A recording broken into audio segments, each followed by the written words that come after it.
the drone situation. We're not saying that all people who've seen these things are insane. What we're saying is that, like, most people are. I'd like to reiterate this has happened in New Jersey, Arizona, Ohio, not North Carolina. We would have shot it down.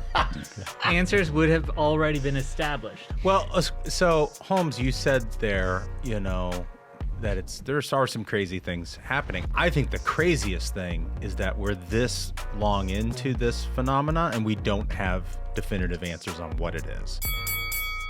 The words government efficiency used to be an oxymoron, but with President Trump back, it could actually become a reality.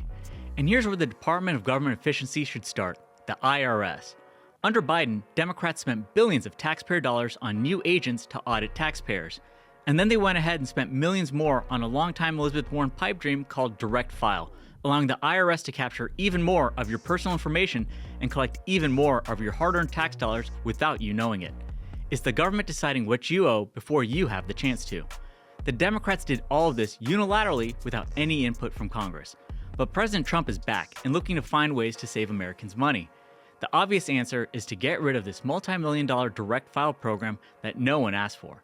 So if Elon and Vivek want the best place to start cutting costs, look no further than the IRS and the savings that will come from repealing direct file. Learn more at protectingtaxpayers.org. Ladies and gentlemen, your attention, please. Just catching strays over here. You're in for a hell of a show. Keep the faith, hold the line, and own the libs. It's time for our main event. Good Tuesday to you. Happy holidays to everybody. We're getting into the thick of things. I'm Josh Holmes, along with Comfortably Smug, Michael Duncan, John Ashbrook, left to right across your radio dial. Fellas, with stuff going on here, one of the things we want to emphasize, the drone, UAP. UAP. Unidentified aerial phenomenon. It seems like it's taking over get social with the media. times, Holmes. God. I mean, I just hate all of it. So I'm just going to allow you guys to do what you do with all of your sci-fi and your stuff and your dorkiness. But, you know, we've got stuff to talk about there. Trump did a big press conference on Monday. Talk a little bit about that. It fits into a whole bunch of things that we're talking about. The media, it turns out, down bad. Yeah. Down real bad. There was a $15 million settlement from ABC that's worthy of discussion. Audience struggles with pretty much everybody else. We're going to get into that. We got some variety. And we got a guest. Your Jack Posobiec is coming in. Very excited about Jack. I mean, this guy has written 2 books. A lot of people spend their lives and they don't even write a book. This guy's done 2 in the last year. So very excited to talk to him about those books and everything else. An OG MAGA guy, which we're more than happy to have. Great guy. I remember the first time he came in, I had a perception of Jack that, you know, based on his X account. And then he was all of a sudden talking in like great detail about his life and like defense stuff and intel stuff. I remember you texted me after, you were like, man, this Jack guy is pretty sharp. I'm like, man, this guy knows a lot of stuff. Smart dude. He knows a lot of stuff. Very so smart dude. Very happy to have him on. Let's start with the drone situation. Can I say that my first reaction to all of this stuff was basically like, you remember that picture where it's like an island that's never been touched by man? And there's people that live on it. And they've got the bows and arrows and the spears over their head. That's exactly right. Like the first time they get filmed on camera, they're like trying to kill people. Yeah, like a boat comes by or Yeah. whatever, and they have spears in hand, and they're like ready to ignite the world because they don't understand what it is. Like that Except Italians in New Jersey. Yeah. So I basically They're throwing out, extrapolate like that. breadsticks and pizza rolls at it. Pizza rolls. Firing 6 shooters. Yeah, no, I get it. So, but that's kind of like my first impression of all that. But then there was some interesting stuff out there that actually, you know, like more than just somebody mistaking an airplane or mistaking a private airplane or somebody else's like neighborhood drone. Like there were some things that actually caught the eye. Can we start with that clip, the first one, please? Spaghettis. don't know if is this a no audio deal? Yeah, you can see the lights. The audio all impersonated. I'm trying to walk here. What is that, Luigi? I don't know, Mario. You got the breadsticks? Throw the breadsticks. Somebody bury it under the Meadowlands. Yeah. I got to hit a big mushroom to get out the top of that one. So we've got vertical video here from an iPhone, I'm assuming, of what looks to be a drone with running lights on, and it's circling. I mean, that just looks like an airplane to me. That looks like an airplane to me. That looks like a Cessna, and it's coming in the direction of the person filming, and so it looks like it's hovering. Yeah. It looks like there's multiple Italians outside. Wait, Duncan, it's already a dangerous situation. You're saying See, that this is weird, one. but this is weirder. This one, do you see where they How it switched spun. places Yeah, there? It spun. So, okay. So, like, now you can all of a sudden, it's back and forth, and that thing's moving around, well, And then it moves very fast. fast. right? Mm-hmm. And, like, okay. Like, I get that. Right. I get so we're not saying that all people who've seen these things are insane. What we're saying is that like most people are. And the vast majority of it is like very explainable, but then there are some pieces of it that actually aren't explainable, and there's been enough of this. Like I don't know if you heard the audio over the weekend of them closing an Air Force base. Yeah. Yeah, in Ohio. Basically because of He had to say it was in Ohio. Well, that's Unbelievable. That's where it was, right? Patterson Air Force Base in Dayton, Ohio. Like that's pertinent to the story. He had Well, a I'm wedge sorry. Ohio. He was trying to in get a there. better glimpse of the 6-8 Cincinnati Bengals, and they're like, "What are you going to do?" It's not New Jersey. Okay. So it's material to the development. of Okay, the you're story. saying because it's happening other places. Right. And there's been things from Arizona and other Yeah, places where okay. I've seen. Okay. So, like, the bottom line is something is going Again, on. I'd like to reiterate this has happened in New Jersey, Arizona, Ohio, not North Carolina. We would have shot it down. Answers would have already been established. Well, so Holmes, you said there, that there are some crazy things happening. I think the craziest thing is that we're this long into this phenomena and we don't have definitive answers on what it is. Once That's the again, Michael, craziest. the nail on the head. He just is here for one reason. That's what is I to do. cut right through. Yeah. And that is the ultimate question: is how is it that there are this many questions to a point where it's raised in multiple congressional hearings with no answers, without an administration that's actually trying to provide Right. some answers? Well, good news, everybody. You've got an incoming administration and a president who likes to provide such things. Can we get clip 2, please, Spaghetti? Can you comment on the drones that are flying around New Jersey ports?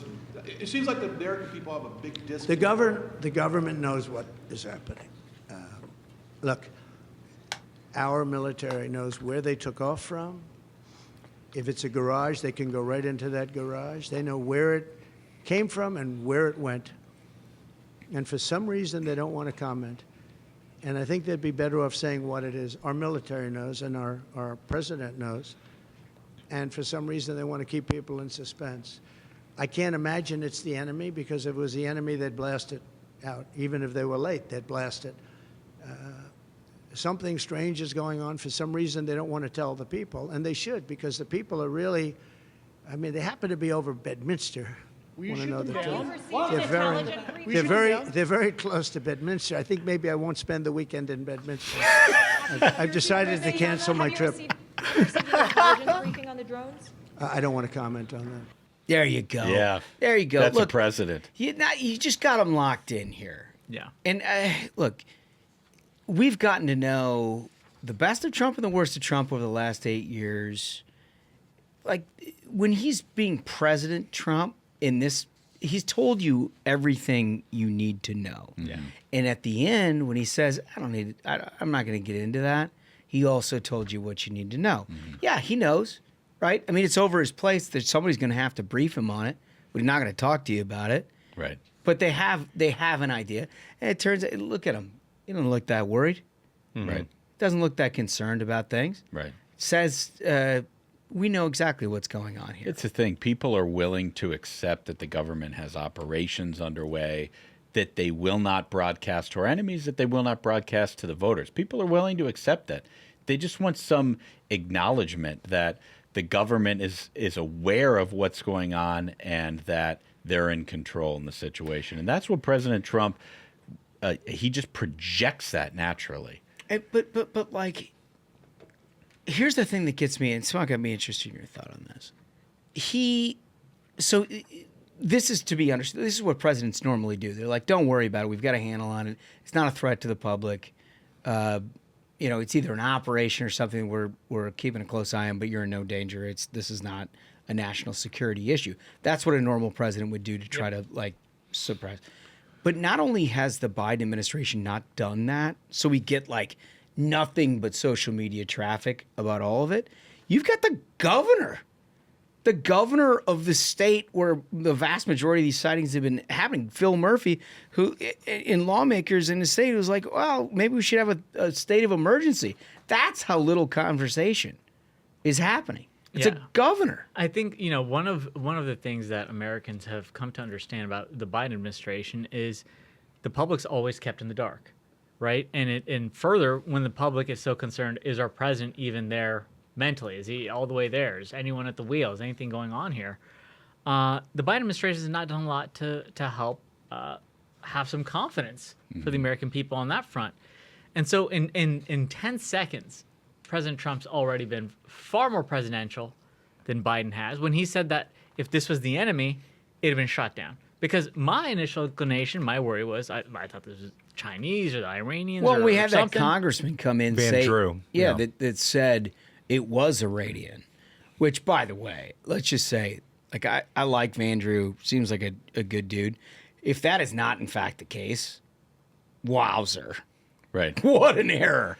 I mean, I hope he's got some explanation for that statement that he made on television, because that was a bonkers amount of like panic to beset an American public if it's not accurate. Right, but the people listening to this show are living in a post 9/11 world, and everybody remembers the one takeaway from 9/11, which was different arms of the federal government were not talking to each other, and therefore they didn't pick up on the threat. So people are like, wait a minute, Department of Defense says, oh, we don't know anything about it. The Biden administration says nothing to see here, and the governor of New Jersey is like, we don't have any answers. So everybody is intuitively like, wait a minute, after 9/11, we were told that the government wasn't talking to each other, so therefore we were in danger because of it. And now we're back in a situation where it really seems like the government is not talking to each other. Yeah. Yeah. I mean, the American people have good reason to believe that's the case. We had let a Chinese spy balloon go and across that's the the entire thing. country. That's, Duncan, I'm glad you pointed out, because I think that's the underlying issue. Yep. Right. Right? The underlying issue is There's a record of incompetence. up until this administration, it was reasonable to believe that if any foreign country had a flying anything over the United States of America, you were taking missiles out, and you're going to send a message. And then this thing did a full had a great tourist job through the middle of our country all the way to the other end before they shot it down, and then they acted like it was no big deal. So, like, clearly, your level of trust is eroded there. Mm-hmm. Yeah, I mean, now we have Elon Musk around. Yeah. And I have to believe if he was in charge right now of sort of like drone deterrence, he would construct some sort of like rocket with like a Looney Tunes style net at the bottom that could somehow sweep up all of these drones that are in the air. I have no doubt they'd have a solution if Donald Trump was already sworn in. I don't have to tell you Americans are ready for what's next. Moving beyond the hardships of inflation and economic anxiety towards building a future, a better future for our families. Ensuring greater access to more affordable energy that powers daily lives, reliable energy that fuels innovation and economic growth, and the abundant energy that keeps our nation safer and more secure. It's all within our grasp. We'll do this together, building a brighter future for us, powered by America's oil and natural gas resources. You can learn more about all of this at api.org. This is the latest from the administration, which, again, the president has not spoken to. The vice president, who was the Democratic nominee, has not spoken to. They've not done it from the podium. They had multiple officials in front of Congress last week that declined to speculate on what it is. Like, they had a lot of opportunities to discuss what this is. But in a call with reporters on Saturday, that was organized by the White House senior officials from the FBI, Pentagon, FAA, and other agencies, sought to assure people that the drones are not a national security or public safety threat or the handiwork of a malicious foreign actor. This is according to an AP, Associated Press briefing. An FBI official who spoke on the condition of anonymity under ground rules set by the White House said that the public concern is understandable, but I added, I think there has been a slight overreaction, unquote. Well, no shit. Right. You got people flying stuff over. You begin to see things. You're the American public. You know that they've flown Chinese balloons over your house. Like, there's now stuff going on. And every time anybody asks for answers, the White House is like, well, we don't have any comment. Yeah, the president's currently sleeping. I mean, what he wants to do. If you're trying to provoke an overreaction, you wouldn't change a thing. That's the thing. About the way the Biden administration has handled that. And within like 15 deft seconds, the incoming president of the United States, Donald Trump, sort of disabused us of a lot of that fear. Yep. Like, what was hard about that? Inauguration Day can't come soon enough. That's a prime example of why the American people voted the way they did. This administration has been asleep at the wheel. There's zero confidence in Joe Biden. There's zero confidence in this administration. President Trump, in those 10 seconds, just like you said, he has reassured the American people more than Joe Biden has. And, this is such a failed administration. It's got to go now. The sooner, the better. It's totally true. I also think a lot of this is like, you're kind of like downwind in an airport and planes are flying directly at you. And they just don't appear to be moving because they're all flying directly at you. I think you mentioned this, Duncan. But in travel season, the time between Thanksgiving and Christmas and families are moving, a lot of flights going in or out. So there'll be like dozens of flights. And you can see back like 50 miles worth of lights. But all of them are like just offset from each other. And they're coming at you. And they're not moving a whole lot. Like, I think that's to explain about 80% of what we're talking about here. Yeah, like an optical illusion. You can also get that when you're driving along the highway in the same direction as like air traffic. Yeah.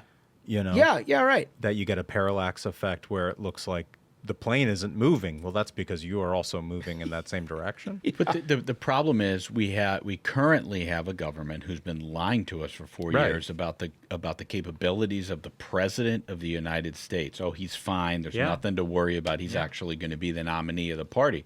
So people naturally and honestly have a high degree of skepticism about what they're hearing from their government. In fact, I like it that way. I happen to think that makes for a informed population rather than the opposite of like, no, just trust. You know what? I think they're right. Just trust. Yeah.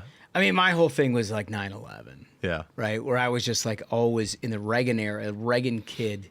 You're always born with the understanding that if something's going to fly into the Pentagon, that thing's going to be incinerated before it shows up.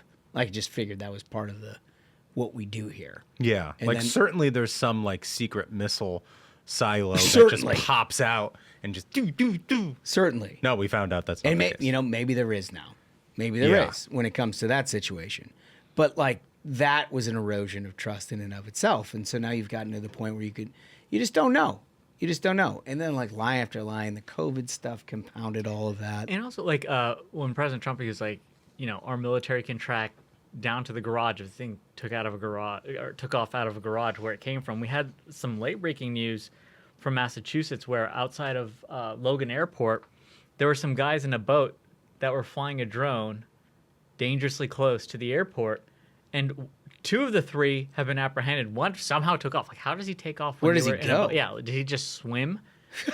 Anyways, they said that, the authorities said that they had tracked the drone all the way from point of origin to where it was and all of that. So President Trump's giving far more information than this administration has done far more to allay the fears that Americans have, and we just need him sworn in like yesterday. Look, there's a reason that nobody's buying what the government agencies are selling on the drones. We're going to discuss all of this and get into Biden and everything else right after this. All right, so I just got to point out that my friends at Americans for Prosperity made a huge difference this year. AFP volunteers made millions of voter contacts, which is absolutely mind-blowing. They are the largest, most effective ground game operation in the country to defend and advance the conservative movement. But now that the election is behind us, the hard work of turning electoral victory into policy wins begins. And the grassroots army with Americans for Prosperity will again be in the thick of it. We have an incredible opportunity next year to get the country back on track, but it means we're all going to have to roll up our sleeves and get to work. If you're ready to join a winning team making a difference across the country, check out my friends at AFP, and you can learn more at americansforprosperity.org. All right, so the Wall Street Journal actually went in on this. That's how you know. I mean, look, I can't imagine, with all the real world issues that you've got going on. I mean, the Middle East catastrophe. You've got, you still have the Ukraine-Russia situation. You still have an inflation issue, an economy issue, a border issue, all these things. But like, to screw something up. Yeah, like to hit the threshold that the Wall Street Journal is like, we have to address this. We got to take it on. Like, it's a threshold question of like, is this important enough for the Wall Street Journal to cover it? And if they are, it means you've royally fucked up. You've royally fucked up. And so here is the Wall Street Journal. Biden's bumbling on the drones. I'm just going to read a couple of graphs and then we can get some react. The loss of public trust in U.S. institutions is well chronicled. And for an example of its cost, consider the national mini panic over unidentified aerial objects. No one in America seems to believe that anyone in authority says about them, and unproven claims are filling the vacuum. Very, very true. I think social media plays a role in that. It's obviously the people working that up, but once you work that up, you have an obligation as an administration to sort of decrease the temperature where you can. It's like they don't care, they're just totally asleep. I don't know what it is, but thousands of Americans who aren't cranks, and I'm glad they said that because it's true. Yeah, me too. Who aren't cranks have seen drones or what they think are drones overhead. New Jersey, of all places, a hotbed of sightings for reasons no one has been able first to explain. But sightings have occurred across the Northeast as well as California. Military facilities, critical infrastructure sites seem to be targets if the eyewitnesses are right. So there's like 1,000 explanations for, people who've had security clearances where you think about, for example, when the city of D.C. is doing, they do testing about potential nuclear stuff like radiation, whatever, there's an announcement that goes out that there are radiation tests and there are helicopters flying at a low level all over the city. You ought to be aware of that so people don't freak the hell out.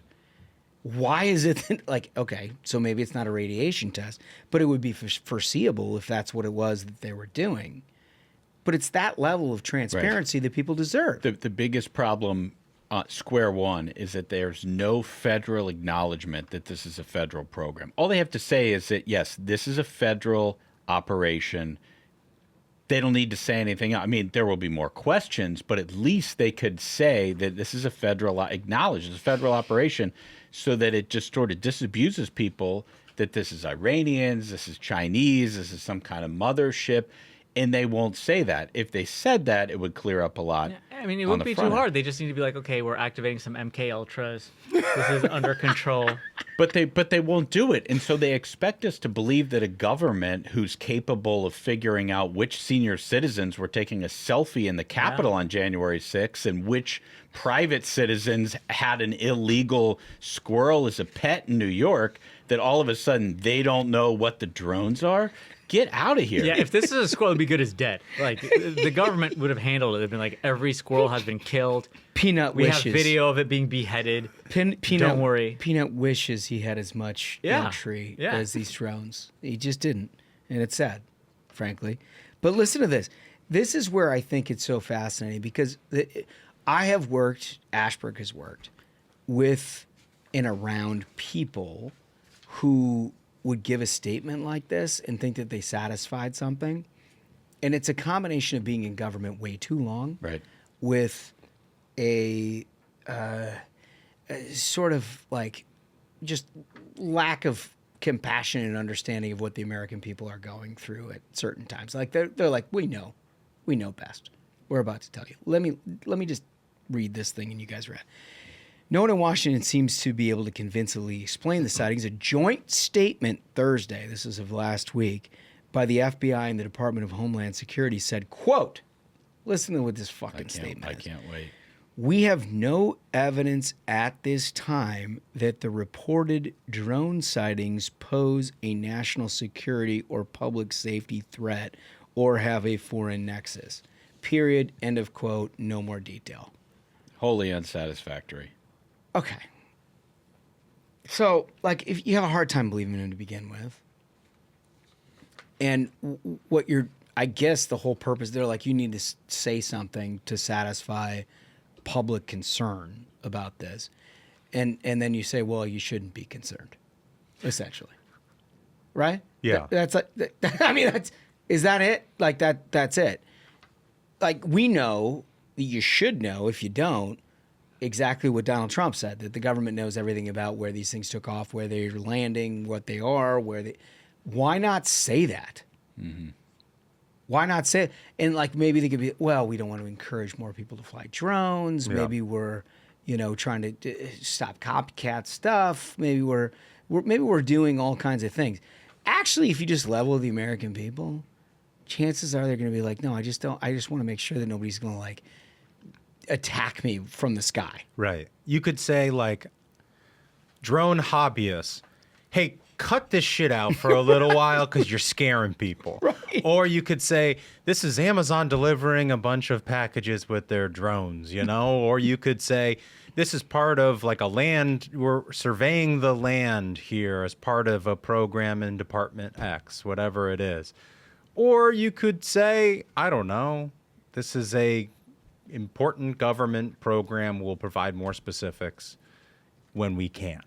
But they don't do any of those things. People just want to be reassured that there isn't something nefarious going on. Like Ashbrook said, they're fine not knowing 100% of the thing if the thing is super important. Yeah. But just give us something. Just give us and they hit the nail on the head, which is what we've been talking about. The Biden administration has squandered its credibility to the point that it's rational not to believe what it says. It is completely rational.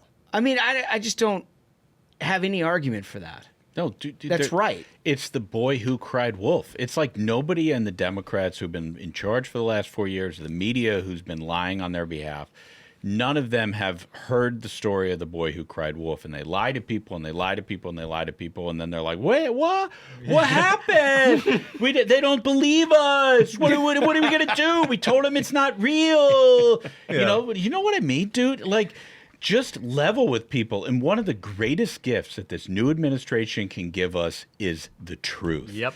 Donald Trump will come into office and he will do every day as president of the United States what he's already doing as the guy who's the leader of the free world who hasn't been sworn in yet. He's giving people assurance that he is in charge. Yeah.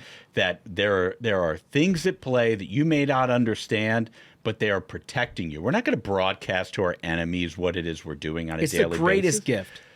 It is. It's the greatest gift because if you think about it as baseline, the reason that things like this drone thing are a thing is because they've told you that men are women, that women are men. Right. They've told you that the border is secure. Yep. They've told you that inflation is good. Yep.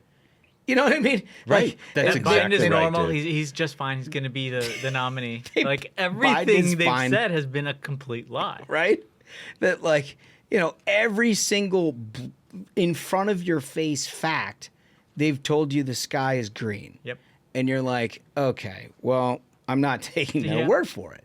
And so now you've got this situation. This is what it looks like.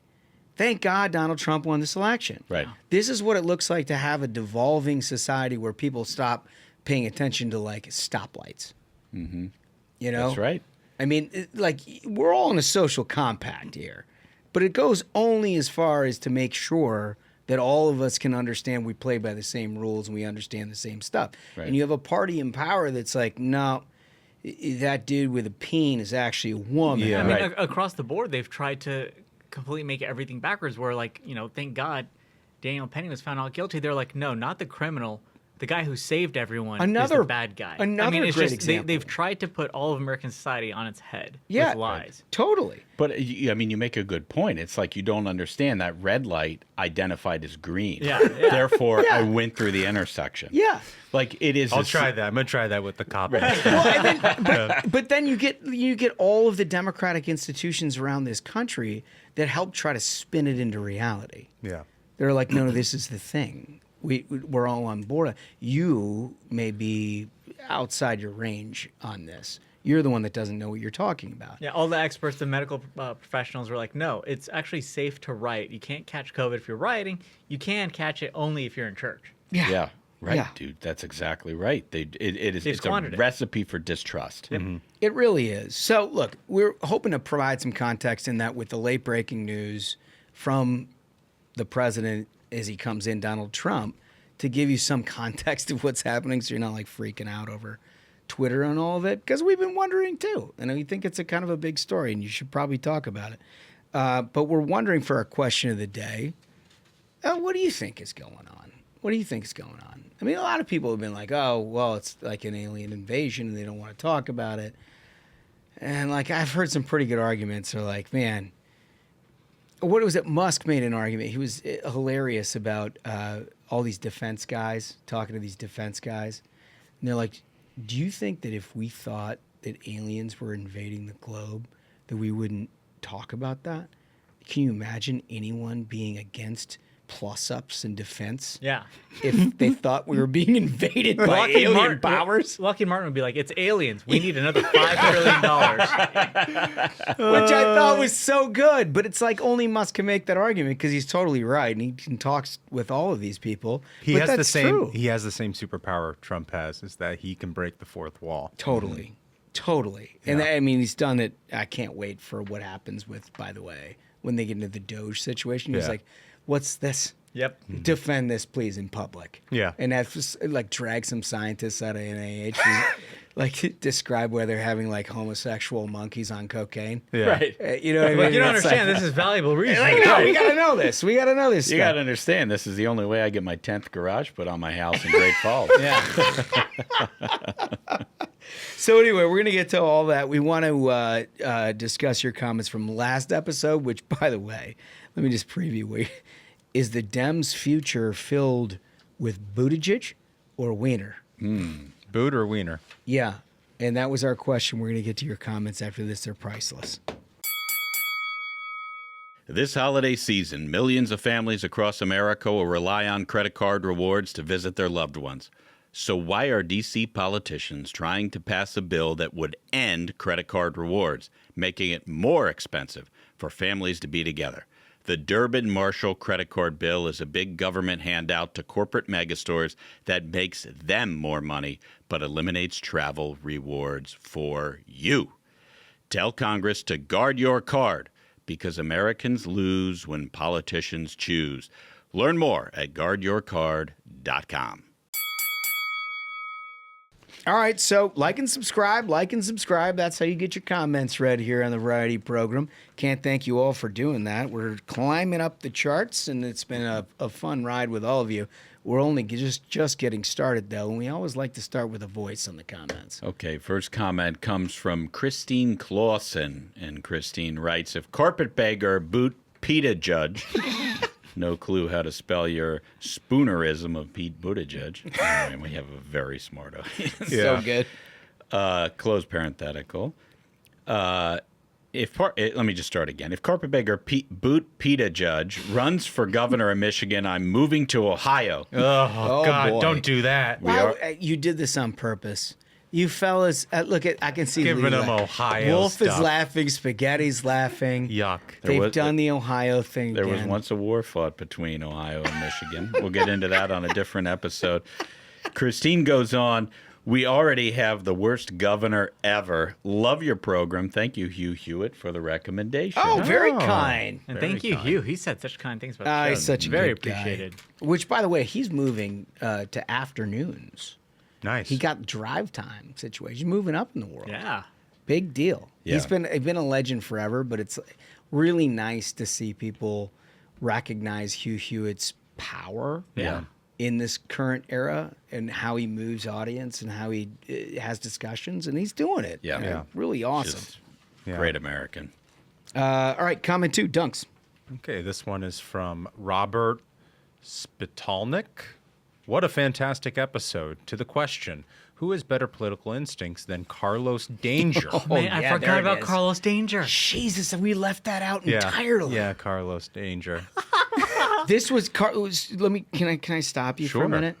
Carlos Danger was a pseudonym that Wiener used to send the dick pics. Carlos Danger, dude.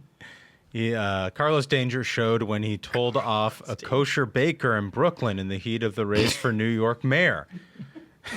I forgot about that. I forgot, dude. He has a humiliation fetish. He ran for mayor of New York after all this shit. Oh yeah. Yeah. Unbelievable. It didn't get put down until the second indictment and conviction. Yeah. You know, right. that also reminds me, what I recommend for everyone to do is, I remember when I was in New York, I saw this documentary that had been made. It was just called Wiener. It was about that mayoral race, right? And I saw this. I watched this. It's a great documentary.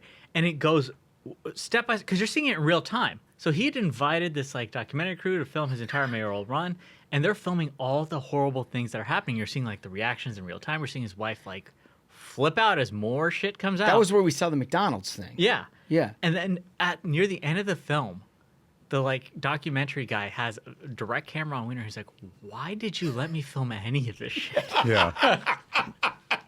And what I love about that documentary is, like, no one does confrontation more than New Yorkers. Yeah. Oh, You yeah. know? They're They're ready to go. born for it. Right. So, like, his interaction with, like, voters and stuff. They'll tell gold. you. Complete gold the entire time. They don't sugarcoat a thing.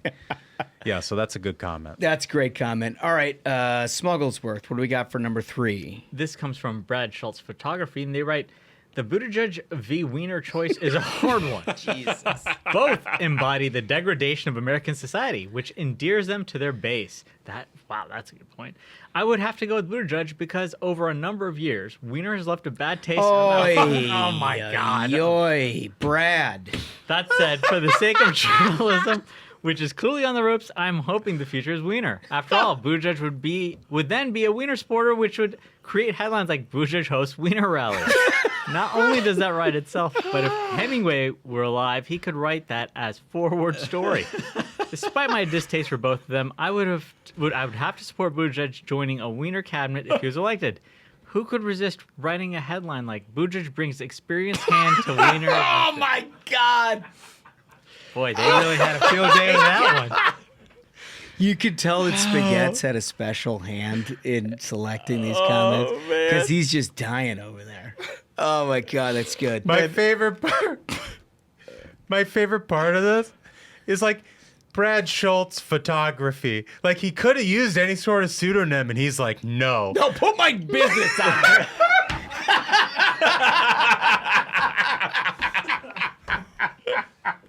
I want you to know what you're getting. It's very funny. Use Brad Schultz for all your photography needs. Official endorsement. I don't know where Brad is from, but I agree. These are wedding photos. Yeah. If you need family pictures around the holidays, Christmas cards, you name it, Brad Schultz is where you go. No question about it. All right, so it turns out that ABC, what was formerly very reputable, The American Broadcasting Corporation. one of 3 major broadcast networks. I mean, it used to be where Peter Jennings would read the news. Yeah. And how far they've fallen. Yeah. ABC to pay Trump $15 million for a defamation lawsuit. ABC News and its top anchor, George Stephanopoulos, have reached a settlement with Donald Trump in his defamation suit, which will result in the news network paying the president-elect $15 million. The settlement was publicly filed on Saturday, revealing the 2 parties have come to an agreement, avoiding a costly trial. According to the settlement, ABC News will pay $15 million as a charitable contribution to a presidential foundation and museum to be established by or for a plaintiff, as presidents of the United States of America have established in the past. You know what that is? Like, that's a lot of words. Yeah. It's the library. It's a library. It's the Donald Trump library. It's the presidential library. And ABC is going to have to pay for an entire wing of the thing, which is, I made the comment on Will Kane's show yesterday. I think he should dedicate the whole wing to the fake news media. And the entire thing, you know how at these presidential libraries they'll have, sections and the photos and, everything. And then you have like the headphones and you can listen in. He should do an entire section of him just owning the media. All of his best clips of Donald Trump's interactions with the media. You are fake news.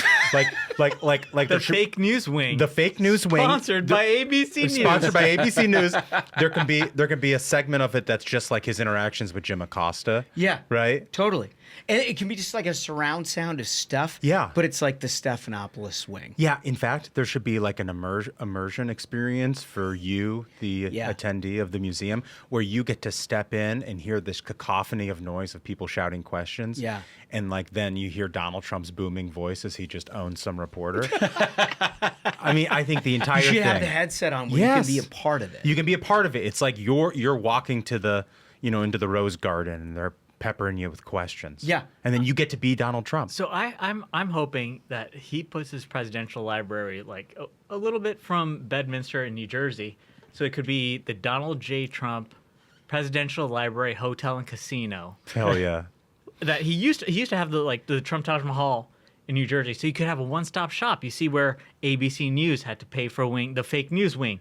You can get, some slots in. Yeah. You can bet on the ponies. Well, dude, you know can what's have fun funny? for the whole I family. actually talked to a friend who has funded a number of presidential libraries. That sounds like an That's awesome friend. Yeah, no, he's a great friend. Really cool friend.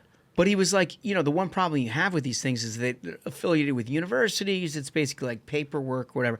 There's like a real niche population that ever wants to visit these things. Like people are interested in American history, but like either that or a president has to mean a lot to you to go. Like Nixon for you. Yeah. Right? Awesome library. Totally. Highly recommend. But like it has to be there's a niche demographic. If you put it as a part of a resort, yeah. In only Trump fashion. some first class golf. Yeah. You get a little entertainment out there, some nice food, good dinner.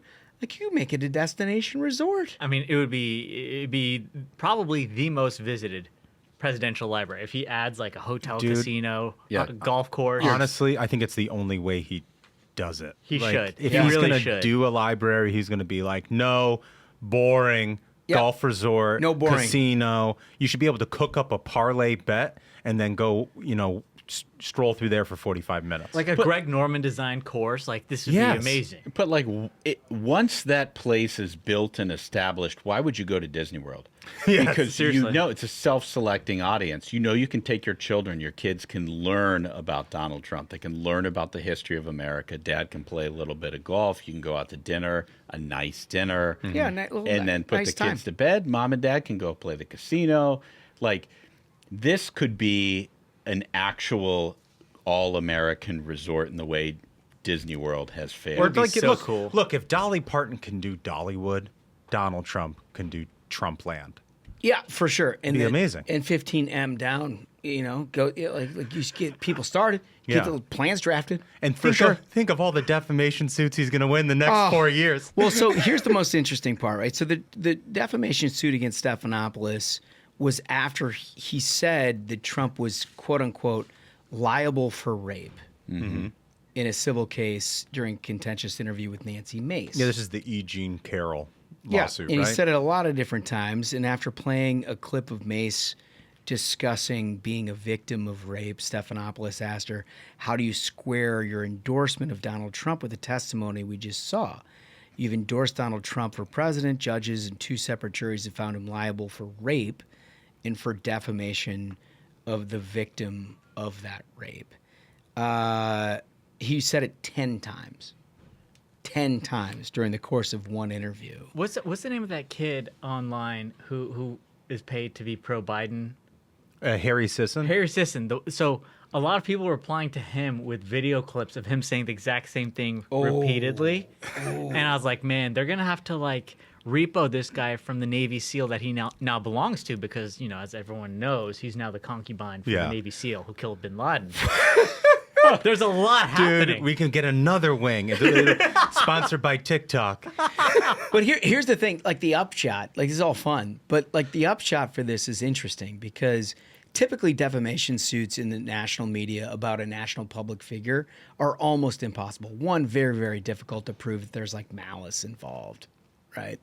Second, very, very difficult to extract or go through a process where everybody is just showing all their goods. Right. That's Right. the thing. That's my theory. Like the bet that media has is that disclosure alone from a public figure is enough to deter them from ever suing. Now Trump breaks all those modes. He's like, you know everything there is to know about me anyway. Right. So like disclosure is not a problem. It's the for benefit me. of being indicted in 3 jurisdictions like 47 times. It's like there's nothing else to hide. But Come and get me. But you know who has something to hide? Exactly. An organization that hired Bill Clinton's press secretary as their top anchor.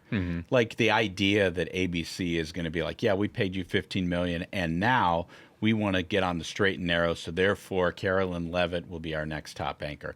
That idea is ludicrous. Like ABC will never even up. You know, they will always have 95% of the staff as Democrat. Let me posit another theory here. Remember, they're the ones that conducted that debate. The one that we gave an hour and 15 minutes to the audience dissecting the back and forth and how we saw it on where it went.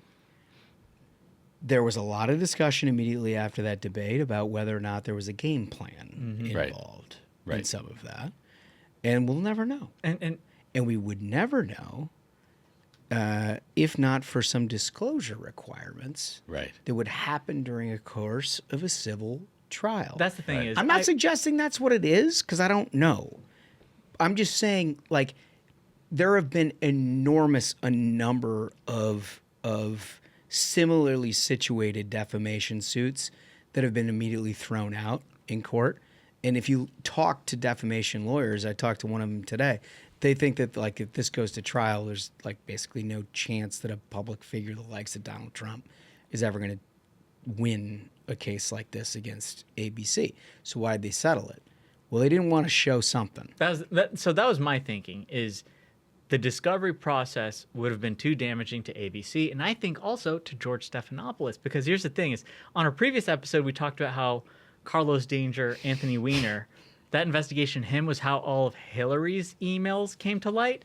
George Stephanopoulos, who worked for Bill Clinton, is probably having a bunch of emails with the Clintons, and they were like, no, we learned last time, no more emails being brought out in discovery, just settle it. And because Stephanopoulos is personally ponying up $1 million of this settlement. Wait, interesting. my I didn't favorite see thing that. about the settlement, this $15 million, which, you know, is going to go to the Trump library, it has the journos really mad because their ratings are in the toilet. There's a lot of belt tightening in the industry. A lot of folks are being fired. And so the idea that the parent company that signs their paychecks is given $15 million to Donald Trump has them very upset. Very upset. No, it goes totally. But look, that's one piece. And we're going to have to watch that. He said in a press conference yesterday that he's going to file more, including against the Des Moines Register. Interesting. Is what he said with that Ann Seltzer poll. Very which he felt like was just obviously not true and printed. Man, she announced her To hurt retirement hoping to escape? No. Yeah. There's no escape from Trump. So we'll see if he does that, but he said that that's on the way. And he's not letting up on this stuff. Hell yeah. And like, look, if you're the media, this is the worst situation ever because he's now successful in it. Yeah, I mean, So he's just gonna CNN keep is down going. 46% to only 400,000 viewers. We've got a bigger audience than CNN now. Yeah, no, so here's the media. The other issue is MSNBC and CNN, according to the Wall Street Journal, fighting to dig out of pre-election holes. Cable news loyalists have grown a lot less loyal, according to the Wall Street Journal, to MSNBC and CNN at least, while viewers are flocking to Fox News in the wake of Donald Trump's election win last month. Ratings for MSNBC and CNN have tumbled. In recent years, CNN had made efforts to bring in more pro-Trump Republicans on the air, other than Scott. I guess they have a few, but Scott's seriously. He's feeling carrying. it. He's And I carrying was the like, number. It's like Scott and 6 libs. Yeah, yeah. In contrast, MSNBC has leaned into its far-left personalities to drive much of its rating successes. The declines are far worse than what happened after Trump won in 2016. MSNBC averaged 603,000 primetime viewers from the day after the election through December 8, down by more than half of the network's year-to-date average through the election. CNN was down 46%, down to 401,000 views. I mean, I'm not kidding. We actually do better than that. Well, and Fox is up 12%. And that's like just as amazing when you think about it, because Fox already had such a dominant position and share of voice versus the other networks. So for Fox to be up 12, like they are killing it. Yeah. Don't you have to? Let's just do a little thought experiment here. When you consider that the 4 beat-offs that are sitting behind this thing, that started it with like... Hey, handsome beat-offs. Handsome beat-offs. But like started it with like a USB mic in the side of the computer. And like you've been along for the ride. Most of you have been along for a long time. We thank you for it. And you've seen where the show has gone. It's not like this is... I mean, there's wolf and spaghetti back here. We got some cameras. It's a nice look. It's a nice look. I understand that Will Kane thinks it looks like a soccer ball behind us. Yeah. You know, we could improve on some of that. Like, imagine they have like $1 billion overhead. Seriously. On the stuff that they do. Like, we've never taken a dime in investment in this place, nothing else.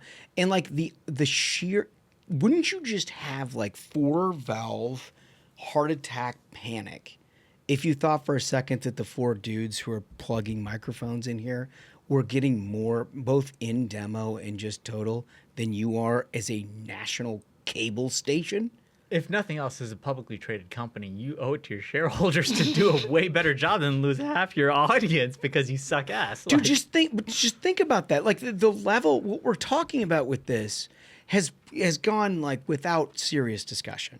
People haven't actually had the discussion about how podcasts, like the ones that we're doing, the ones you're watching right now, with very, very slim overhead, are getting more viewers and listeners than the people who came to prominence by broadcasting the Iraq War in 1991 and changing a culture. That's like, they had the golden goose and they killed it because they couldn't stop lying.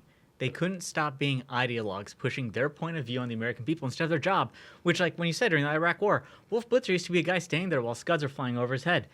Now his network is where everyone's saying, here's why Trump is evil, and they're getting sued and losing for lying. Right, you're right, Smug. And we're a very generous, altruistic group of fellas here at the program, and which is why we have said over and over again, the path to legitimacy for the mainstream media is to hire half of your team who are Republicans. Yeah. They have like 99 Democrats and 1 Republican. Yeah. And all they need to do is even it up so it looks like the rest of the country. That's so right. the arguments about what they're covering behind the scenes happen behind the scenes, and then they put something forward that looks a little bit more like America. They refuse to do it, and we're the winners. We all It's a wild thing because they're not dumb people. Like, I know some of the people that are involved in all of these operations. I don't know a lot in MSNBC, to be frank. But like CNN, I do, and they're not dumb people at all. But there's got to be like a panic with the idea that this situation, look at this. Let's go to the wide shot. Look at this situation. We're beating CNN. Look at these guys. This is us. And you know what? I've said it way too many times over the last week, but I want to quote Marv Levy again.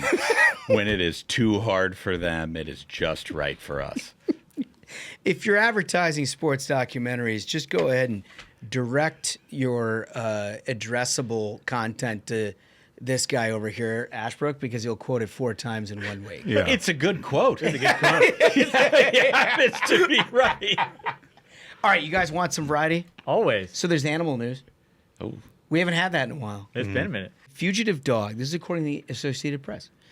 A fugitive dog evades night vision goggles, nets, and guns. I got a lot of questions about this story, but I'm going to read a couple paragraphs. I'm sure you have similar thoughts on this. A scruffy little fugitive is on the lam again in New Orleans. gaining fame as he outwits tenacious bands of citizens armed with night vision binoculars, nets, and tranquilizer rifles. Scrim, his name is, a 17-pound mutt that is mostly terrier, has become a folk hero, inspiring tattoos, T-shirts, and even a ballad as he eludes capture from a posse of volunteers. And like any anti-hero, Scrim has a backstory. Rescued from a semi-feral life at a trailer park and adopted from a shelter, the dog broke loose in April and scurried around the city until he was cornered in October and brought to a new home. Weeks later, he had enough. Scrim leaped over the second story of a window in a desperate act recorded on a now viral video. Okay, I have so many questions about this. Like they can't. Maybe I'll just read a little bit more because there's stuff that I can't get. The dog initially appeared content indoors, and then Scrim chewed through a mesh screen, dropped 13 feet to the ground, and squeezed through a gap in the fence, trotting away. Since then, despite a stream of daily sightings, he's roamed free. Near misses have been tantalizing. The search party spotted Scrim napping beneath an elevated house and wrapped construction netting around the perimeter, but an overeager volunteer broke ranks and dashed forward, leaving an opening for Scrim to get through. I've got so many. First of all, this is an Associated Press story. It's about a dog, and it's a fugitive dog that apparently somebody adopted, and they're now looking for with night vision goggles, nets, and guns. Why? Why do we need to capture this dog? Why not? Why not? It's clearly a bad dog. Mm-hmm. The problem here is there's no evidence. There's no evidence in here the dog's bad. The dog was the mission was accomplished. You know, they set up all these damn shelters across this country for all these unwanted dogs. It was a mission accomplished. It was put in an adopted home. What does it do? It bites through the netting, falls down 2 stories. It's already messing up the house it was sent to. So the thing is that most of these shelters, the dogs they're full of are dogs that aren't wanted. They were never wanted. You know, that's why they say spay or neuter your pets, because you don't want all these horrible dogs running around. He's not doing anything. He's not hurting anyone. Listen, You don't know that. It could be fake news. Right. Here's the thing. Why are they doing this? Chewed through The the question netting. is not answered. It chewed through the netting. Now it's running around town. God knows what it's got. God knows what it's up to. The thing is that they have not put the appropriate kind of motivation to get this dog. Put a bounty on its head. Yeah, I'm with $100. Whoever gets the head of this dog. I'm with Smug It's here. gone in a night. I am with Smug here. The dog probably wouldn't sit. It probably wouldn't stay. Yeah. It probably peed all over the carpet, and people are upset. You know what I hate is people who adopt dogs and they don't discipline the dog, and now the dog is everyone else's problem. This is a prime example of a dog that wasn't wanted. That's now everyone else's problem. If you're in New Orleans and you're hearing me right now, get that dog, kill that dog. You don't even need to tell anybody you did it. Just do it for the good of the It country. better not run to Springfield, Ohio. I just don't know. Oh, no. I don't know. Well, it's in Eating the Ohio where dogs. they're eating the dogs and eating the cats, Yeah. right? Yeah. I just don't know what the dog is doing wrong. Dog just wants to be free. This is the Andy Dufresne of dogs, and you guys are the warden being obtuse. I need I to don't know think some so. information about why it is that people have night vision goggles and hunting rifles going at it. Like, this dog is a bad Well, dog. they're using tranquilizers. Use live rounds. If you've motivated... It's New Orleans. You can use an AK and no one cares. But if you've motivated a citizenry to go through this kind of trouble to apprehend a dog, this is a bad dog. Why is it a bad dog? Because it chewed through. I think through a net. I think these are people wasting their time. The dog just wants to be free. The only thing it's done is chew through its enclosure when they tried to capture it. Just let the dog be free. No. It's because somebody wants to own him because he's now become this folk hero. No, I say let it's- the dog be free. This is the same thing. You let the homeless run amok. You let the dogs from the shelters run amok. You let the cities become cesspools. It's law and order. Draw the line. Law and You want order. a safe, orderly city. The dog Bro, needs to be a symbol. Put the dog down. You want a safe, orderly city, and you're talking about New Orleans. That ain't happening, This is pal. a prime example because they Yeah, let right. this shit fly. Smug is Make right. a stand with this dog. He's right, and this is the problem with rhinos. You Yeah. know what you 100%. get. What you get is people who do not appreciate law and order. Are you willing to? Will you adopt this dog, Michael? He doesn't want to be adopted. Oh. That's not my point. It's like all the people, let the migrants in. We're a sanctuary city, but not in my house. Jesus, Not in my house. I don't know how this became that. feel like- I'm just saying, let the dog be free. The I dog feel like is, Media let the Matters- migrants be free. Whatever Same buzzer just went on at Media Matters was like, bing. Listen to what Smug just had to say. I'm curious as to why there's so much information on Scrim.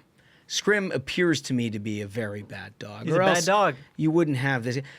Look, if Scrim runs away and finds himself in the bayou, and all of a sudden he's alligator bait, what's lost? I on tell you me? what, come my the point. next administration, when we've got Kristi Noem running Department of Homeland Security, that dog is going to be solved. That problem will be fixed. You're right. She would have an answer for that. Yeah. It's a gravel pit, Scrim. Yeah. It's a gravel pit. It's a 10-gauge problem. She can solve it. Yeah.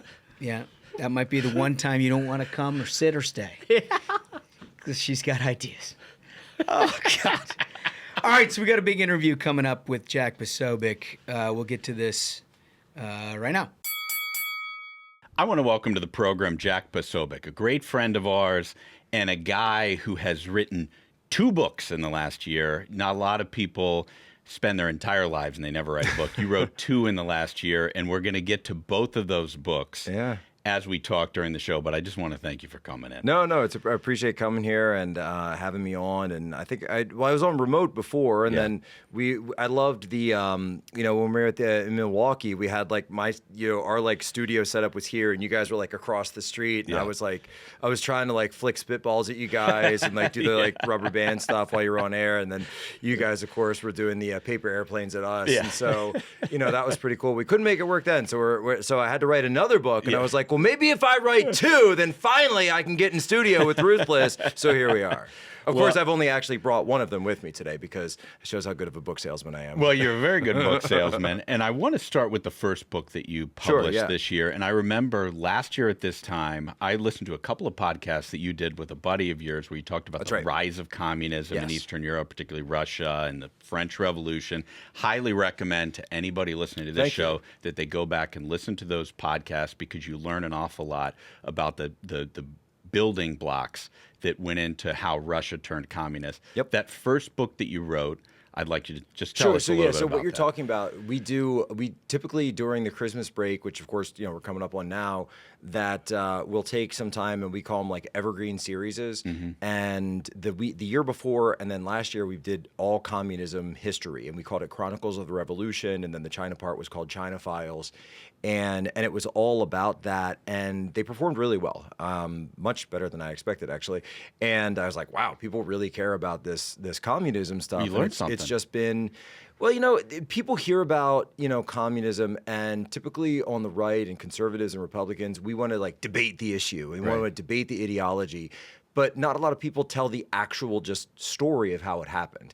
How was it that we say that communism took over Russia? Well, how? How does that work? How does communism just come over?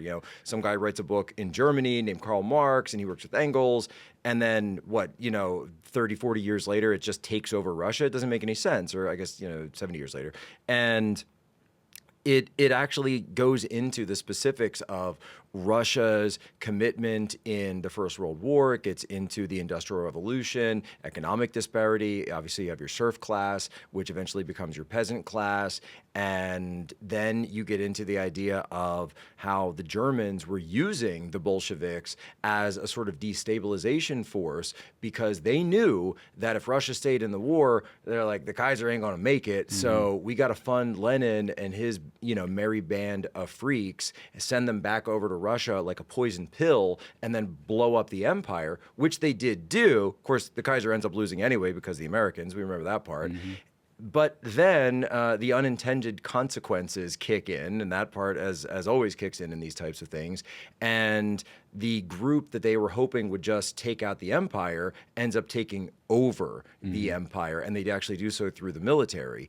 And it's amazing because they would actually call them social justice programs. These reformers would enter into the military. So they'd use the military first, and they would get units to retreat or say, oh, you don't want to march into that war anymore. What are you doing? What are you fighting? Your real enemy's in Moscow. Let's go back here and fight this way. So you would see entire units flipping. Then these, again, criminal justice reformers would get into power in places throughout the empire. This is the Tsar's empire at the time, and they would say, no.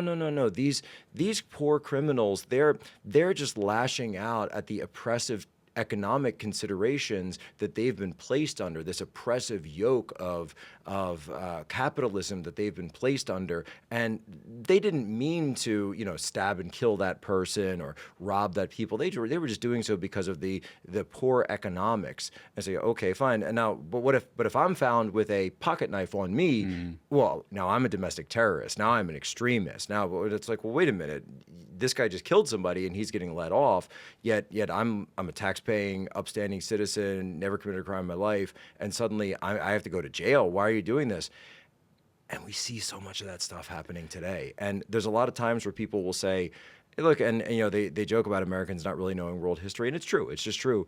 And so I've spent a lot of time learning about this stuff, and I said, man, there's so many great stories. I lived in China for a while, and I just wanted to kind of repeat those stories to a lot of people. And look, the book Unhumans, Secret History of Communist Revolutions and How to Crush Them just completely took off, New York Times bestseller. And it's really just a testament to, I think, where we are as a country now. But yeah, it really landed at a good time because so many people last year were so worried about the direction of our country. Under Joe Biden and all of the lies that we got from their administration, everybody was concerned about, like, could our country actually head in that direction? And it sure seemed like we were 1 year ago right now.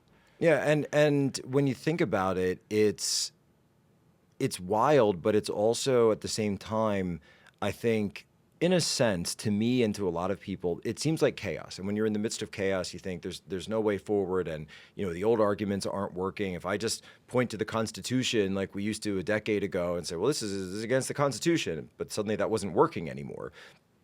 And then you think, well, where do I go? Where can I look to? And, we know World War II history. We know Civil War history a little bit. World War I, not as much. And then the Revolutionary War, and that's like it for history for Americans.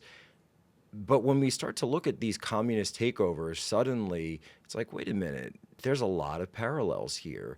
And you can learn, best cases and then also worst cases. And so the story that we tell of the Russian Revolution is the story of General Wrangel. And there's a great book, by the way, here I am in a book interview promoting a book that I didn't write, called Always with Honor, which was the only book he ever wrote in his life. It's his own personal memoir of the fight that he put up really at the end of himself, of the White Army against the Red Army, and they viewed themselves not necessarily as, the imperial, tyrants, the way that they're described, of course, in history books, which is the communist version of it. They viewed themselves as the protectors of law and order in society. And, oh, by the way, actually listened to people and they controlled like Crimea and some of the southern areas. By the way, when you learn about this stuff, it actually helps you for when you hear the news about the Ukraine war, because a lot of the same territory is there, and you just realize how many wars have been fought over that same piece of land and the importance of the Black Sea region.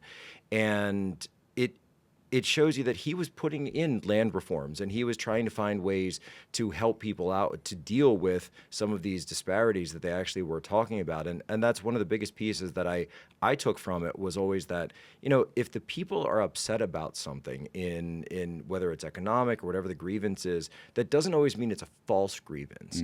And if you're the side that doesn't listen to that, then you are going to be crushed. And I think electorally, that's what we saw in 2024. There was one side that understood that the people were aggrieved, and then and you saw this from the Democrats. They would sit there every day and say crime's not up, right? And then I remember David Muir in the debate was saying, "Oh, crime's not up," at the FBI, and then Trump responds, "Well, it's because you took the biggest cities out of the FBI database, right. And then now you're saying crime is down because you didn't include New York and Los Angeles, right. And like Chicago, right. Which is totally insane. You would think." And they would make these bizarre claims like Karine Jean-Pierre every day saying that inflation isn't happening. Meanwhile, like I'm not gonna lie, my wife does the shopping in our house, but she would come home, and we're very blessed, but she would come home and say, I'm paying $7 for butter, $7 for a stick of butter. It doesn't make any sense. Christmas trees cost $200. It just doesn't make any sense. And people were seeing that every day, and they were seeing their wallets get smaller and smaller and thinner and thinner. And you had one side that just said, literally tried to tell them it wasn't even happening. And of course, the libs saw all this happening, even though libs always like to tell you communism has never actually been tried. Right, All you of have course. to do is read your book. All you have to do Yeah. is learn a little bit about history to know that it actually has been tried and it was actually a disaster in multiple occasions. But the libs saw what normal Americans were pushing back against, and they saw the rise of President Trump. And they acted sometimes violently, which gets to your second book, Sure does. Bulletproof, which something that was just like amazing to me, how like in the weeks after President Trump nearly died in an assassination attempt, you had a book out chronicling the event because you're watching it in real time. You know, everybody knows you from your Twitter account, you know, very, very famous Twitter account, conservative leader. And what people, I think, don't realize is that there's so much underneath that can be provided in a book, which is what you did with Bulletproof. Well, with Bulletproof and with our co-author Joshua Lysek, this happened. Great guy, by the way. Fantastic guy. Excellent Twitter follow. If you don't follow really, him on Twitter, really good Twitter follow. And actually, we bonded over mutual hatred of the new Star Wars sequels with the Disney, and it's a long story. But if you know Joshua, you get the reference. And he actually started writing before President Trump was even out of the hospital. And he calls me later that night, and we're sort of processing things as everybody was. And he said, look, I just started writing because that's what I know how to do. That's how I process things. And I said, well, you know what? Keep writing. Mm-hmm. And so he was writing, and then I'm, collecting information, trying to sift through. I'm calling people that I had friends who were there. And this is all, by the way, I think 13 days. So yeah, the book comes out on July 1st, and this happens July 13th. So 13 days after the original book came out, this thing takes place. And I almost say that you've got to get them together, read them together. And of course, there's the real sales pitch, because one book predicts the second. Because we talk about these things in times of unrest. Well, guess what happened to the Tsar and his family in Imperial Russia? Every single one of them, including the children, were ruthlessly murdered, including little Prince Alexei, who was about 11 years old, and all the daughters, all the princesses. Yes, unfortunately, that includes Anastasia, despite what the Don Bluth film will tell you. But they were all lined up and they were shot in the basement. They were lined up and they were shot in the basement. And you have people in this country who, if they were given power, and people kept, the media keeps trying to say, oh, you think that about all Democrats. I never said all Democrats. Right. All right, but there are lunatics out there. But you got guys like Luigi Maggioni, right, who come up and do exactly what I predicted they would do, because this is based in resentment. It's not actually based in justice at all. And then you have people celebrating Luigi Maggioni. You had people who were celebrating Thomas Matthew Crooks and Ryan Wesley Rouse, the second shooter from September. Which, by the way, I actually had to pick up the phone and tell someone to stop the presses. Because of the second assassination. I said, we have to get it in there. When the second one happened in September, so we finished the whole book, and then someone tries to kill Trump again. And so I had to say stop the presses, and I got to learn a very valuable piece of information, that it's really expensive to stop the presses once you've actually started printing something. So we had to pulp like 30,000 book covers, and it's like two people in the world who know that fact, you and John Grisham. Yeah, exactly. That was not fun.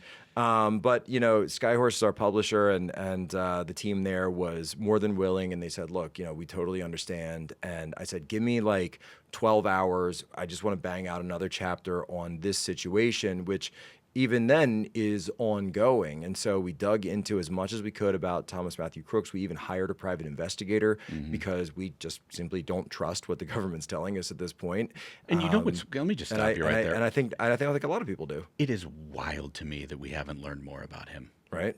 I mean, it seems an awful lot like... Look at everything you know right now about Luigi Maggioni, right, and then think about the fact that most people probably couldn't even name Donald Trump's first assassin offhand. It's crazy to me. Like, I would think that we would have all these bios out there, everybody explaining the situation around him, his motivations, and of course, the only thing you hear from the media is we'll never know what his motive. We'll never know. He was a loner, and right, and that does pretty much hold up. But at the same time, one of the things that we did uncover was that, so we know he was a trained shooter, obviously, from the act, but also from this gun range that he was going to. We pulled the records of the gun range. We do have it mostly redacted, but we can tell that there was someone he was going to that gun range with.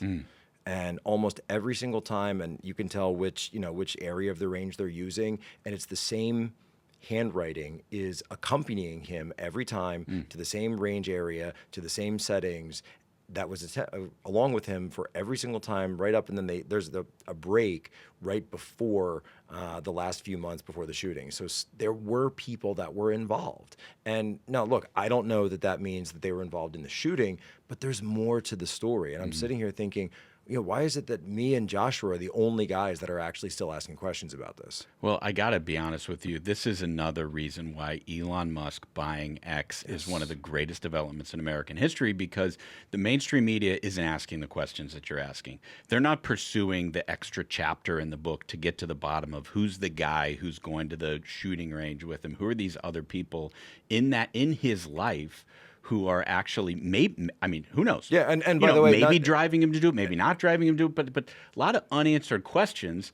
And you're the only guy trying to answer them. The rest of the media doesn't care. Ryan Wesley Routh, the second shooter, who does go on trial in February, that was pushed back, although his lawyers just asked if they could push it back to December of 2025 because there is so much voluminous information that's come out on him. 2 terabytes of information, we're told. That's a lot. 18 cell phones. One of the cell phones wasn't even his. He had 18 cell phones? He's associated with 18 cell phones, which, just as you do, as you right. do, as you do. I mean, I know like some people, I know like Donald Trump is like a billionaire and the president of the United States. He has 2. Okay, he's 2. Right. What are you doing that requires 18 cell phones? Nobody understands that. And then you pulled out his his Polish travelogues. Okay, and he just came back from Ukraine, where he was working as a foreign fighter recruiter, and prior to that, he was in Istanbul. He was running around to Taiwan, and what does he do? Oh, he's a roofer. He's a roofer. Yeah, okay, I'm sure. yeah, Okay. yeah. I mean, the story makes no sense, and of course, the DC being the way that it is and the media being the way it is, they don't want to ask questions about that. They don't want to pull those threads. They don't want to ask why is it a guy like this is over in Ukraine and then comes back. And by the way, using a Russian-style rifle with the serial number filed off, an SKS, which is sort of like similar to the Kalashnikov, but it's a little bit older. It's like 1945 era, as opposed to 47, obviously. And, where did he get the gun? Because this guy, as it turns out, was a convicted felon. How did he get a gun and then end up for 12 hours sitting outside the West Palm golf club of Donald Trump? And again, these questions, this drone thing is like going on in the news right now. They just want to keep following the next shiny object, as opposed to these very serious threats and challenges, by the way, not just to Donald Trump, but to anyone who's involved in politics, to healthcare CEOs. We're having an inauguration here in Washington, D.C. in just a couple of weeks' time, and I worry that there's people just asleep at the wheel and not paying attention to the very serious threats that are out there. Well, you remember very well how the left reacted when President Trump was inaugurated. The first time you were there. Antifa was out in force. They were burning cars. They were starting riots, and you were there toe-to-toe with those guys. We were. And so actually my original book prior to all this was a book on the Antifa, stories from within the Black Bloc, and we go through that chapter and verse about how they were blocking traffic on 395, and I'm there with my now wife. She was my girlfriend at the time, and they were blocking us. And then the night before, we had held this inaugural ball down at the National Press Club called the Deplorable.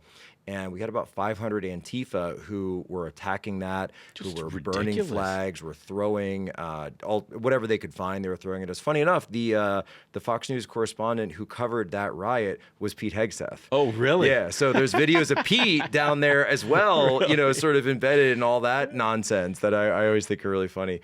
That especially that I love to play those whenever MSNBC and Joy Reid tell me that none of it ever happened. Yeah. And I say, well, what about this? Oh, well, you deserved it. And this is what they always do. This is the pathology. And so it was through, really just through experiencing these things myself that made me more curious. I'm a little bit different than most people in that when I see crazy, I don't want to run away. I want to poke it with a stick. Why are you like this? What is wrong with you? What went wrong in your brain? So that's what led me to, infiltrate Antifa back when we did in 2016. And then I was in Chaz in 2020 out in Seattle, and we infiltrated that. And, I read about that in that book. And then that's, going back further, and they're so obsessed with these communist revolutions. I said, well, I better write about those too.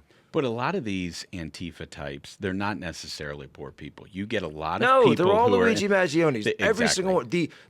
I'm gonna say it. She's not involved anymore, but the former leader of DC Antifa, Lacey McCauley, is from a very wealthy family in Northern Virginia, and she's not involved anymore, so whatever, and it's not personal, but there is an archetype. There is an archetype that fits of when I see people like that, when I see people like Luigi Maggioni, people who, and don't have a rite of passage, they never worked a real job in their life. They've never been really hungry in their life, and they're just sort of looking for some kind of meaning. They're looking for true believers, and Eric Hoffer has a great book on this from the 1950s, and he was the longshoreman philosopher, they call him. And he said that when you don't have that meaningful rite of passage in your life, typically when you're going from adolescence into adulthood, which is usually like a summer job or like a part-time job for most people, menial labor, work in retail, whatever it is, waiting tables, that you're sort of missing something inside. And these types of people, and it doesn't always mean you're going to turn to violence, but it does mean that you're constantly going to be searching for some type of meaning. And those are the types of people that find themselves attracted to these types of movements, or, in some of these harsh instances, some cases of serious violence. So maybe that's what drove this guy Mangione, who comes from all accounts, a wealthy family, wealthy background, like 10 times richer than the victim. Right. It's wild to me that somebody could have so much. You think about all the people in the country who are just like clocking in, clocking out, hoping to God that maybe when they turn 70 years old, they can retire for a couple years before they die, or maybe spend time with their grandkids. That like somebody who was born on third base can literally think that they are aggrieved that they need to kill somebody for relevance. This is the essential flaw of Marxism. And the essential flaw of Marxism is this: the working class never revolts, never on their own. Why? Because they're working. They're out there working jobs. They're out there doing the 9 to 5. They're clocking in, clocking out. They're working third shift. They're not worried about political revolutions. They're worried about putting out food on their table. They're worried about, do my kids need braces? They're worried about, they are worried about health insurance. I'm not saying they're not worried about that. And that's obviously, good job, Obamacare. Right. We tried to warn you. I've tried to warn literally everybody that this would happen. Only got more expensive. And it's and tend towards monopoly. And here we are. And so that's where Lenin comes along, and that's why the Marxist-Leninism is, and this is where you get revolutionary communism through the lens of Leninism. And what he adds to communism is to say this idea, and we all kind of know it now, where he says the working class needs leaders, and the leaders of the working class will be, some kind of vanguard, a vanguard of the proletariat, which is a phrase that, I think most people who have heard a little bit of communism will have heard this phrase. That's what they were talking about, that the vanguard of the proletariat will be, and Lenin comes from a wealthy family. Chairman Mao comes from a wealthy family. Trotsky comes from a wealthy family. Really the only one of your, top 10 most well-known communists leaders who doesn't come from a really wealthy family is Stalin, Joseph Stalin, Zhugaishvili. And Josip Zhugaishvili, Georgian, he grew up he was a thug, criminal thug, goes to seminary for a little while at one point until he gets thrown out of there. And, it turns out that he's not really, it's not really like Jean Valjean in Les Mis. That he was, here's a couple of candles. No, I loaned him those candles. Right. No, it was a donation, no, it's not like that. No, he's just criminally insane. And funny enough, if you go back to the actual Communist Manifesto of Karl Marx, he would talk about the criminal class as well, and he called them the Lumpenproll. So there's actually a third class that Marx talks about that the communists don't like to get into, because he would say, there's criminals, but you can't work with them. Those guys are just nuts. You just need to lock them up and put them away. So your Jordan Neely types, where sure, you've got to lock up the criminals. Even Karl Marx actually said that, and it's just because that communism has so evolved, and it's obviously evolved beyond, Leninism to cultural Marxism now today through Marcuse and Jacques Derrida and different types, and go listen to Chris Rufo on that. He can give you the philosophical background.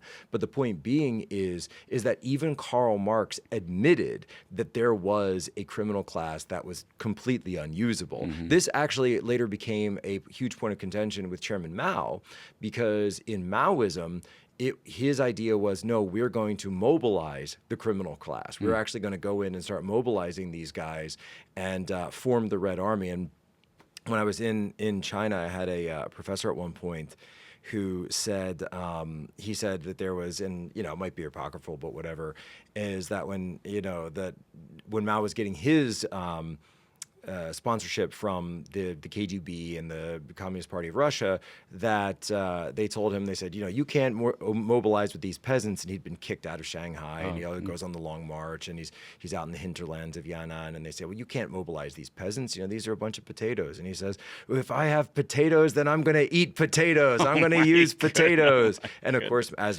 everyone knows, Mao mobilizes the countryside and just gets these millions of people into the Red Army and then uses that to wage the communist revolution against Chiang Kai-shek at the time.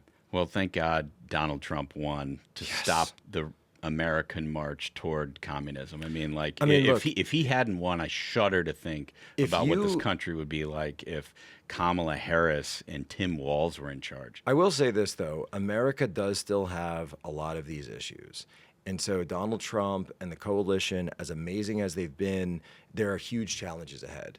And one of the things that I've always been on the lookout for is a real charismatic leader to arise that's on the far left like this, like I'm talking about.